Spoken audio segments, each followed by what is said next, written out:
పౌర సరఫరాల శాఖ ద్వారా బియ్యం, కందిపప్పు ఈ రెండు కూడా రేట్లు ఎక్కువగా ఉన్నాయని, వాటిని పేదవాళ్ళకి అందుబాటులోకి తీసుకురావాలని ఈరోజు ఇక్కడ పెట్టడం జరిగింది. మార్కెట్ రేట్ కంటే తక్కువ ధరలకే బియ్యం, కందిపప్పు అమ్ముతున్నాం. అక్కడ మీరు చూసారు రేట్లు కూడాను. ఎందుకంటే సామాన్య మధ్యతరగతి పేద ప్రజలు, నిరుపేద ప్రజలు కూడా ఈరోజు ఎక్కువ అవసరం ఉండేది బియ్యం, పప్పు ఇవి అవసరం ఉంటున్నాయి. కాబట్టి వాటి మీద దృష్టి పెట్టాలని ప్రభుత్వం ఆలోచన చేయడం ఈరోజు చాలా సంతోషకరమైనటువంటి విషయం. ముఖ్యంగా ప్రతి గ్రామంలో కూడా ఇలా ఏర్పాటు చేసి వాళ్ళకి అవసరమైనటువంటి సామాన్లు ఇవ్వడానికి ప్రభుత్వం ఒక నిర్దేశమైనటువంటి ప్రణాళిక కూడా ఏర్పాటు చేసుకోవడం అయింది. ఈరోజు ఆకాశాన్ని ధరలు అంటుతున్న ఈ సమయంలో కూడా గత ప్రభుత్వంలో 5 సంవత్సరాలు కూడా ప్రతి నెల రేట్లు పెరిగేవి, ధరల స్థిరీకరణ ఎక్కడా జరగలేదు. మనం చూసుకున్నట్టయితే ఆ ధరలు ఆకాశాన్ని అంటుకున్నాయి, పెరిగిన ధరలు అని మనం అన్నీ కూడా గత టైంలో చెప్పుకున్నాం.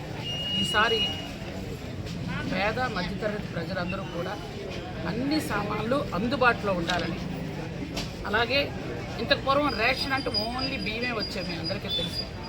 మరలా ఇంతకు పూర్వంలానే మళ్ళీ అన్ని సామాన్లతో రేషన్ ఇవ్వాలని ఒక ఆలోచన కూడా ప్రభుత్వం చేస్తోంది. గౌరవ ముఖ్యమంత్రి వర్యులు చంద్రబాబు నాయుడు గారు పేద ప్రజలందరినీ దృష్టిలో పెట్టుకొని ఒక మంచి నిర్ణయం కూడా త్వరలో తీసుకోబోతున్నారు.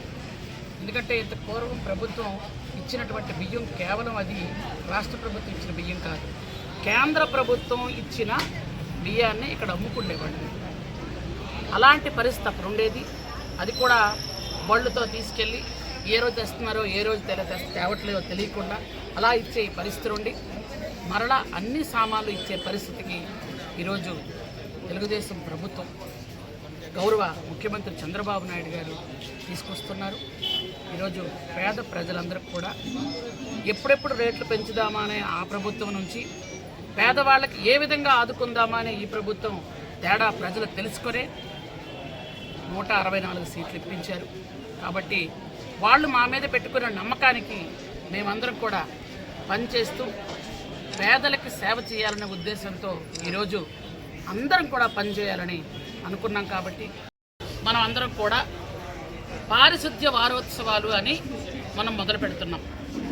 పారిశుద్ధ్య వారోత్సవాలు స్టార్ట్ చేసి ఒక 2-3 వారాలు, అవసరమైతే 4 వారాలైనా పెట్టి మొత్తం ఎక్కడెక్కడైతే కాలువలు కూడుకుపోయి ఉన్నాయి, ఎక్కడెక్కడైతే ఇంత పూర్వం చెత్తా చెదారం వేసి ఉంచారు, ఎక్కడైతే స్టాగ్న అంటే నీరు మురికి నీరు ఉండిపోయిందో ఇవన్నీ కూడా గమనించి మొత్తం అధికారులందరూ కూడా ప్రతి వార్డుల్లో ప్రతి గ్రామాల్లోకి వెళ్ళి పారిశుద్ధ్య వారోత్సవాలు చేయడం జరుగుతుంది.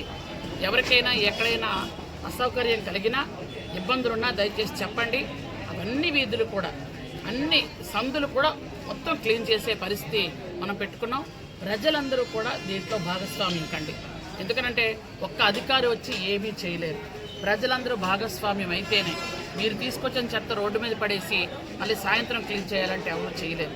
మనం కూడా ఒక పద్ధతిలో జాగ్రత్తగా, అలాగే అధికారులకి మనం కూడా కోఆపరేట్ చేస్తూ ప్రజలు అధికారుల భాగస్వామ్యంతోనే ఎప్పుడైనా ప్రజాస్వామ్యబద్ధంగా పరిపాలన జరుగుతుంది. కాబట్టి వారోత్సవాలు కూడా ఉదయం ప్రారంభించాం.